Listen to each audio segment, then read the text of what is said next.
আসসালামু আলাইকুম সুপ্রিয় দর্শক, কুয়াকাটা একটি আকর্ষণীয় খাবার পাওয়া যায়, যে খাবারের নাম আইসগোল্লা।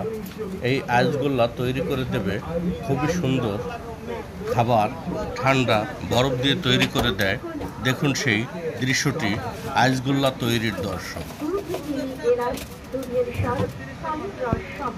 আকর্ষণীয় ভিন্ন ভিন্ন ফ্লেভারের তৈরি, তাই তো আসুন আমাদের প্রচার চারি লক্ষ করে এবং এক মিনিট খেয়ে যান মজাদার স্বাদের মার্কুম মোবাইলের দুধ দিস না বা দুধ কোনটা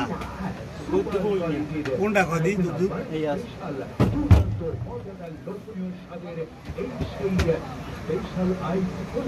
একবারই খেতে মনে হয় না, বারবার খেতে মন চায়। তাই তো যারা কোক হইলে আরো ভালো হইতে। হ্যাঁ, কোক ফেলে কোক আনতেন, একটা কোক দিয়ে বানাই দিতাম। কোক আছে না, কোক দিয়ে খেলে আরো ভালো মজা হইতে। চুইছে চুইছে খান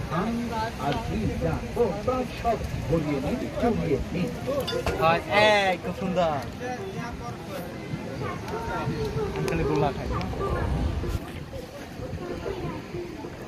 তৈরি হয়ে গেল আইসগোল্লা।